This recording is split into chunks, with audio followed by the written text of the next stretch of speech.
I've been trying to get this lined up for ages, so I'm very excited and honoured that it's finally come to fruition. We have two of the queens of Six the Musical joining us. One is a critically acclaimed actor, singer and composer / lyricist who is performing as Catherine Parr in Six. We also have a talented up-and-coming performer whose work encompasses the music and musical theatre and screen industries, who's also a classically trained musician with a diploma in classical piano, and they're performing as Anne Boleyn in Six the Musical. Please welcome Vidya Makan and Kala Gare. Welcome. What an intro. Oh my God. Thank you. Oh, that was a mouthful, that one. Oh God, high prestige. I know. How are you both? We're Good. well. Yeah, good. We're good. We're before a show, so we're very good. Have a bit more energy. Yeah. Excellent. I have to admit, I've been kind of like following your journey ever since Sydney very, very closely on all your accounts and just seeing where you're going and the stories. And you know what I'm loving is whoever thought of doing Six in the City and getting you guys to see your characters. You into it? They need a pay rise because that is such a good idea. We'll tell the team. All right, we'll tell the team. we'll pass that on. I'm glad. Thank you for that. No worries. Well, I'll just do a little bit of, I know I've already given you a bit of a spiel, but I want to dive into a few things about the two of you. So Vidya, you're working currently on your own collaboration musical with Sonia Suarez called The Lucky Country in conjunction with the Hayes Theatre. So you've been involved with the Hayes. I saw you in Merrily We Roll Along, and I loved you in that. I was particularly when I saw you had to stare at the screen as a news reporter for like a solid like straight 6 minutes or something. I was like, she gets that it. was like real thought acting, you know. Well, everything was going through the eyes. Is that the ear? Oh no, there is a funny story in that. And Kala, you obtained a Bachelor of Fine Arts in Music Theatre at the Victorian College of the Arts, and you were also awarded the Lionel Girl Scholarship for Music Theatre. So you both have an extensive amount of talent behind you, which is not surprising. It's kind of cool. There are a lot of us in the cast who are creators in our own right. I write musicals, or music and songs for musicals. Carla writes like her own songs. Yeah. A bunch of the cast, Lauren and Phoenix are also writers, and I think that that's a really cool energy to come to work and to work within, where Six isn't our only artistry. Like we a lot of us have other things that, I don't know, we play around with, and there's a certain freedom, I think, when you're a creator, that then you get to bring to work too. Totally. And I actually reckon that we've totally just started a chat here, but I totally think that is one of the like brilliances of Six, is that we are such unique individuals and we all have such different like things that feed us creatively, but that also then translates on stage as such unique characters, which then brings the ensemble all together. But that's so true. Yeah. Yeah. And I like what you said about having your own spin on the queens, because you are like playing, you know, you're doing the same notes as everyone else who's performing around the world, but you each have your own spin on each of the queens, which is, you know, you play Anne different to the West End Anne, different to the Broadway Anne, and so on. And I think that's a beautiful freedom that Six allows you as creators to do, which no other show generally does a lot.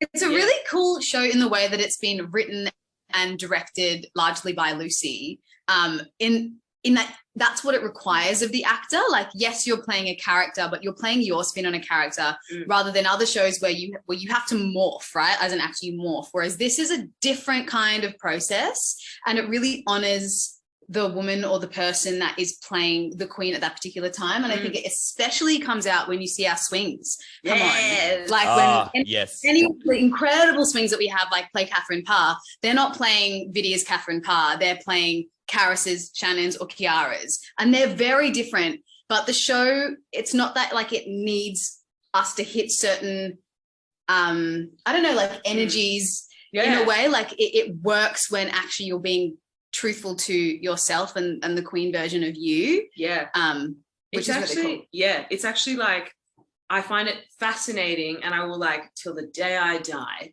talk about how amazing Lucy and Toby are and the cleverness and everyone that went into writing this show. But it's like, it's written in that you have to be authentic, which I mean, in any show, you have to, truth is what we're aiming for.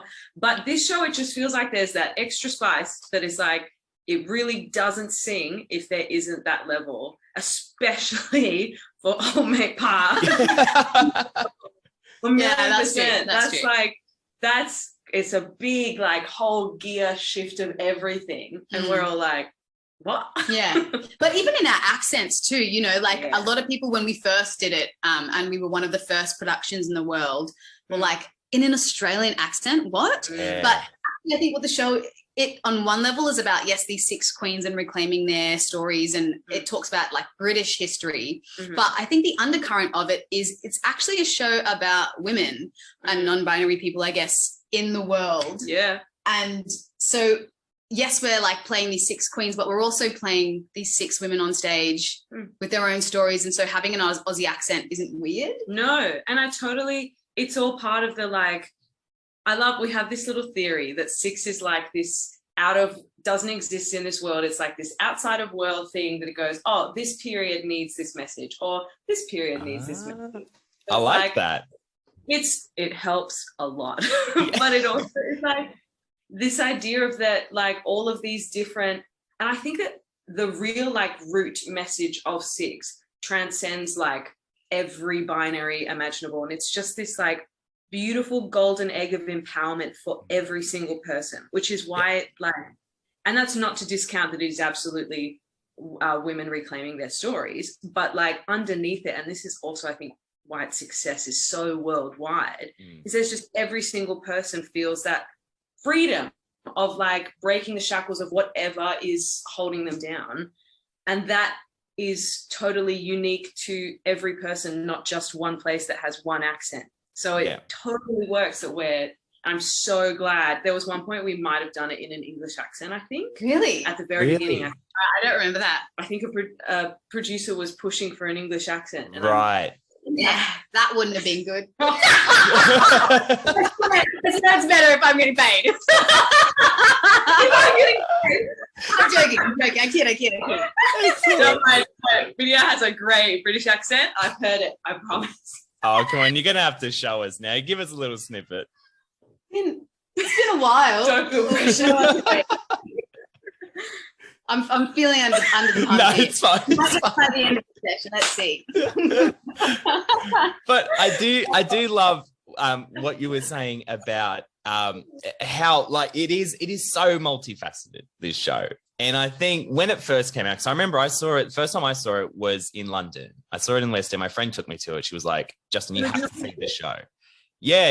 I think it might have been with some of the originals, not entirely. Still, every single. Yeah. And I remember seeing it. And on the surface, I was like, okay, it's about Henry Lee's, 6 wives. Didn't know much about him. Apart from when I was teaching in the UK, I heard these kids go, oh, divorce better than divide. Divorce better is 5. I was like, what are you talking about? And then when I found out more, I was like, okay, that's on the surface. But then I kept revisiting it. And you're right. It's so layered in just all these things you can pull from it. It's fascinating. Yeah. I've of late, I guess, as you're going through a long tour, you have to make things fresh for yourself. And for me, I've been thinking about the word survived, and in my song saying the word no, like, no, I don't need your love, no.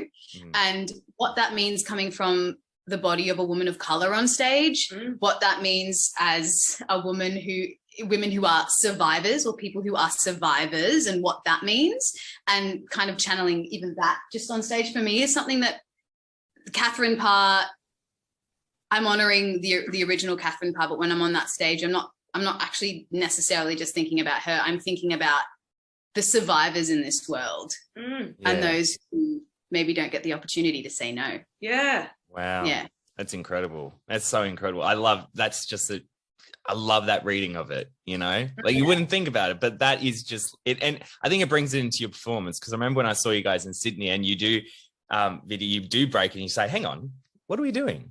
Why are we doing this for? And it brings this whole change, like say, gear shift to the show.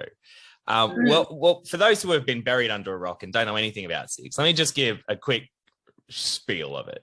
So it's a British pop musical written by Toby, Marlow and Lucy Moss while they were studying for their final exams at Cambridge. We first came and performed at Cambridge in 2017 and then was taken to the Fringe in 2017, smashed it, loved it, moved to London, tells the story of Henry VIII's 6 wives as they compete to decide who will lead the group based on who suffered the most. And then there's tons of musical inspirations from Lily Allen to Adele, to Britney Spears, Ariana Grande, Alicia Keys.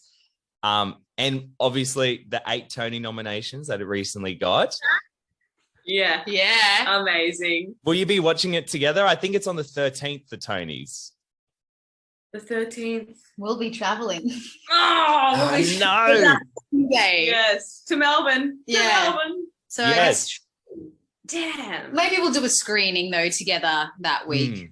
Well, by the time this comes out, you never know. It could be a 8-time Tony Award-winning musical. Yeah. There's no reason that it shouldn't. Yeah. Exactly.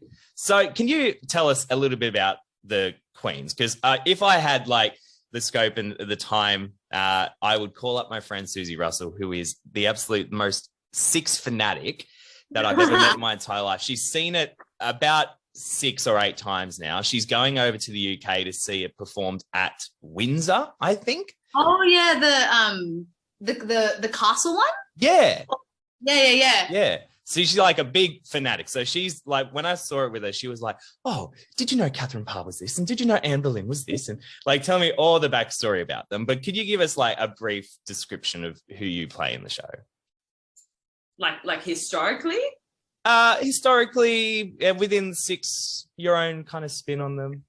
Sure. Well, I mean, like historically remembered wise, Anne Boleyn was, I think, the most infamous in the sense of she changed everything, and history has remembered her as the one that was at fault and the reason behind that. But what is great is in this show we get to say you're wrong.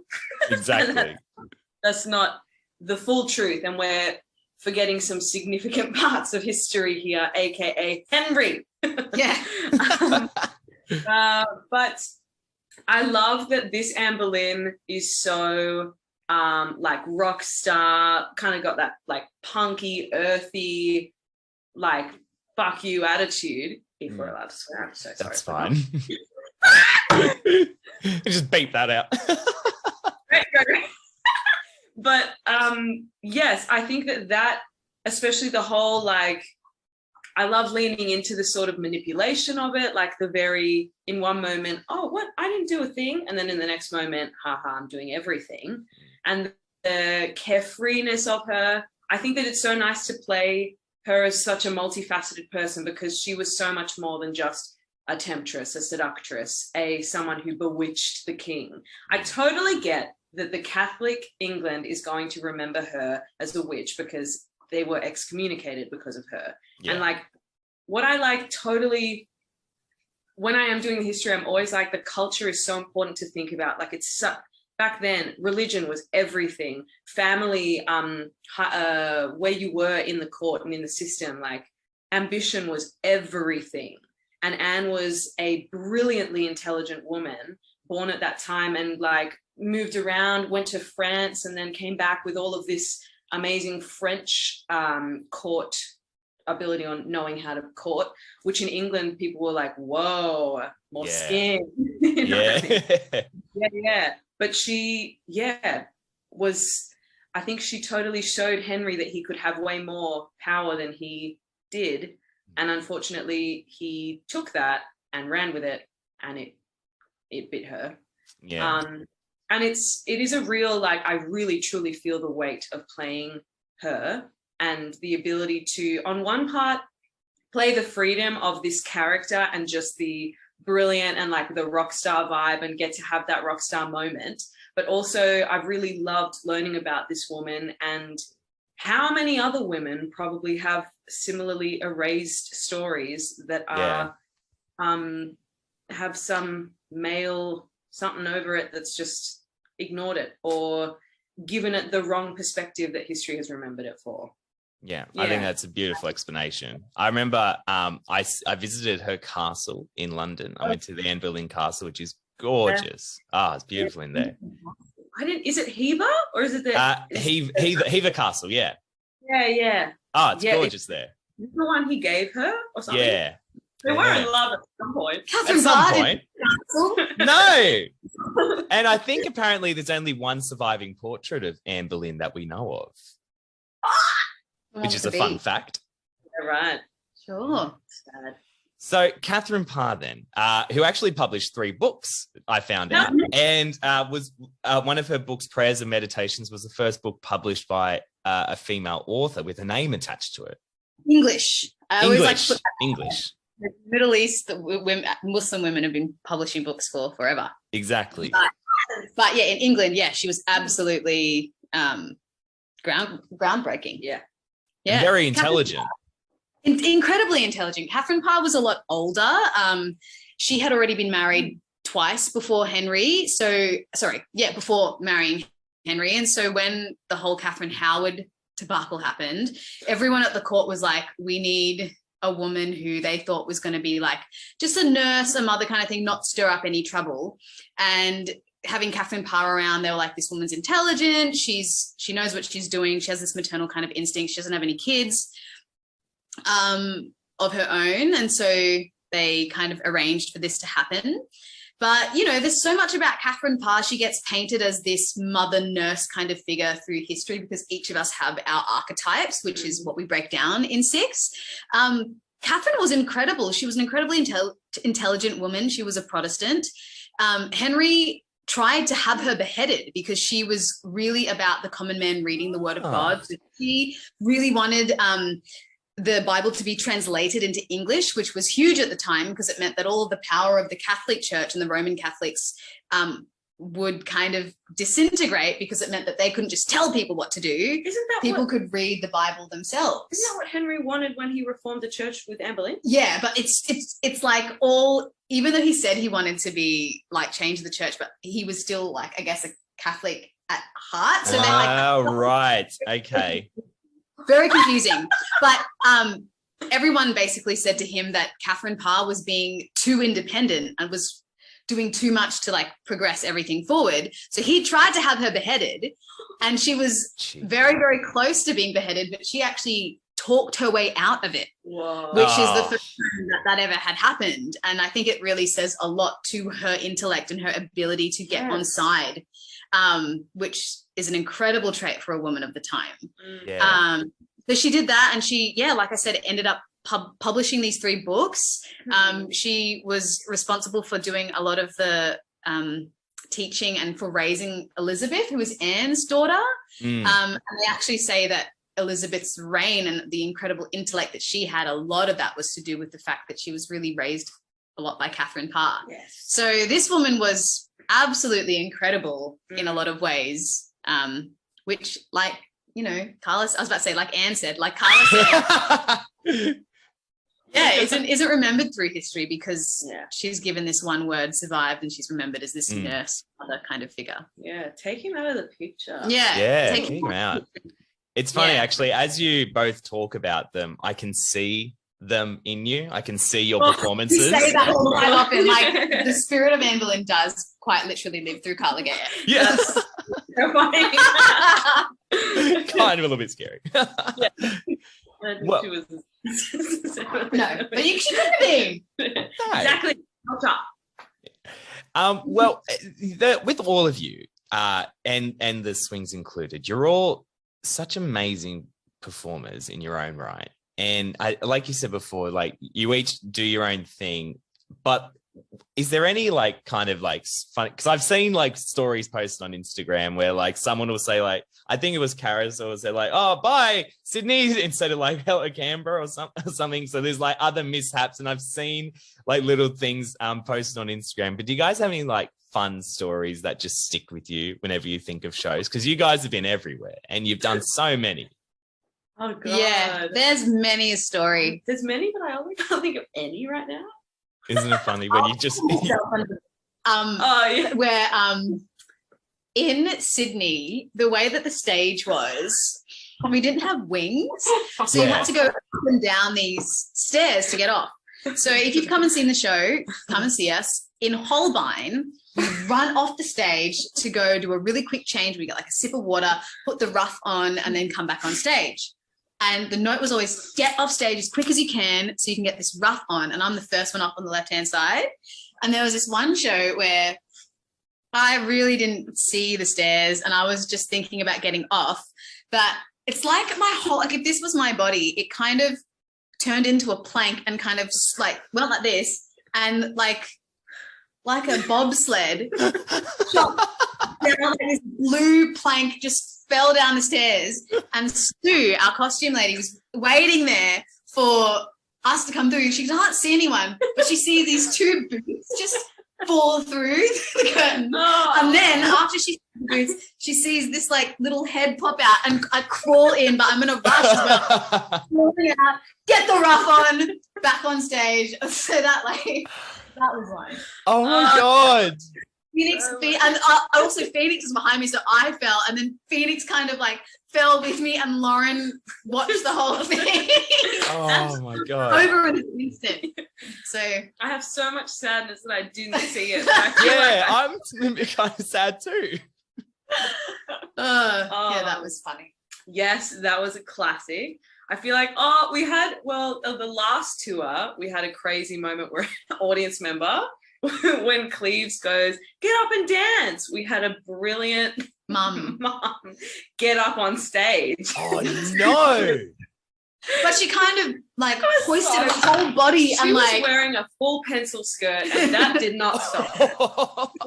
we all went into shock. We were like, oh my God, there's a person on stage. Oh God, yeah. And the poor daughter was mortified. Oh, that poor girl. Oh, like, no. I tell you what, she picked it up and she was dancing. Like she time.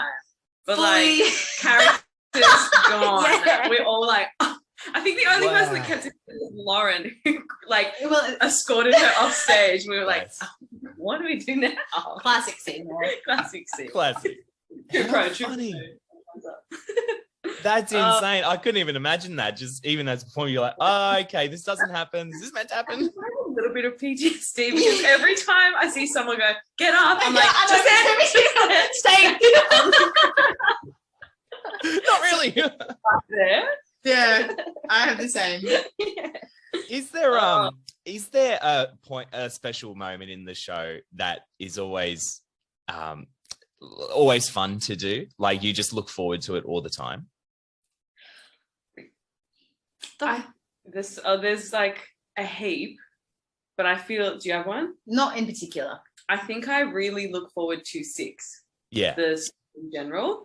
And I think that the whole like from the Sly Goose onwards, just the whole, I love the reshift, and it really feels like there is healing in that song. Like the lights, the choreo, everything, us standing there as a force, the brilliant band behind us, the lights, you literally feel the heat of the lights, and then the glitter goes off. It just is this celebration that is so joyous, and we are pop stars. But it is so joyous after this whole like really fun but kind of chaotic show. Yeah. And then we get to this point, and it's that whole number is all about reclaiming it. And I love, we have a moment after I say my little bit and go, Shakesy P. And there's a little moment that we've done that I really feel like is such a, Amberlynn, that didn't happen, but it's okay. Yeah.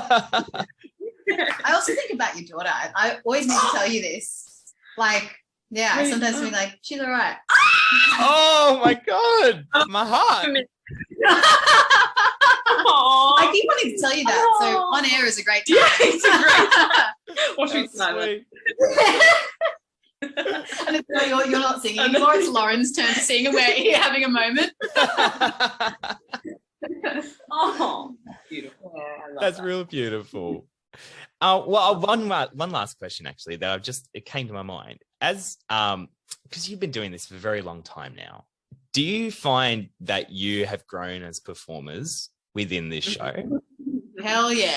Mm-hmm. Yep. Especially add some panorama into it. Definitely grown as people. Yeah. Sorry. COVID. Yeah. Certainly, like I think between the first season and then coming back, they're two different shows. Yeah. And it's not just because of you know, our new cast members who are incredible.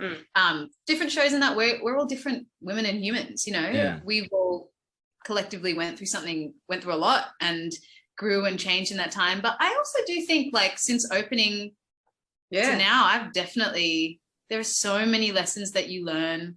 The show, I think, for a lot of us, it's my first long running show in a role like this. So there's a lot of lessons that you just don't know until you get there and you're doing it. But doing this particular show for that long as well, where the show doesn't work, you cannot switch off. Like, the show doesn't work if you're not connected.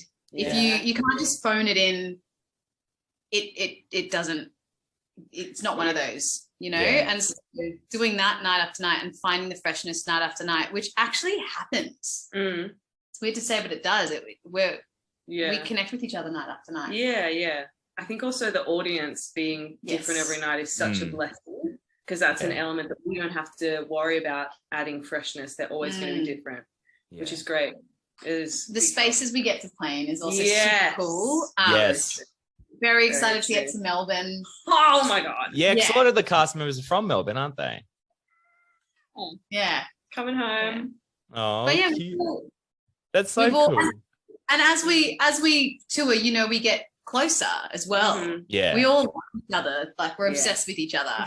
And as that gets deeper and deeper, the show gets deeper and deeper, and it brings out little elements, which is really cool as well. I love this show for that it's like, I will happily admit that I haven't hit the bottom of discovery with my character, with this whole show. Like, I know there is still so much, which is, as an actor, like, the gift. That's what you want. And, you know, on one hand, the show is about reclamation and women reclaiming our stories and our voices. I think on another hand, the show is about friendship. You know? And about the power of coming together. This is such a wholesome conversation. It's making me feel really nice. It's a wholesome time. That's it. Excellent. Well, I know you've got a performance tonight to do to go and smash out. So I'll wrap it up. Thank you so much for jumping on. Like I said, I've been trying to organize this for ages. So to have you come on is an absolute dream. So Kala and Vidya, thank you so much. Sixth Musical, you're coming back home to Melbourne from the 17th of June. Playing in Melbourne's Comedy Theatre. You can get tickets at sixthmusical.com/Australia. Thank you so much and all the best. And I can't wait to just keep following you on on your journey as you go. Thank you so much. Thank you. You're very welcome. All right. Lovely. Excellent. Thank you so much. That was really funny and really wholesome. Hey, that's kind of like the show. Yeah, exactly. Wholesome. That should be like funny and wholesome. Yeah, but that's a little tagline. Yeah. Oh, that was great. I feel like we're going to be really like zinged for the show tonight. Yeah, great. Yeah. No worries. Well, I'll let you go. Thank you again so much. And yeah, I hope to see you at some point in the future.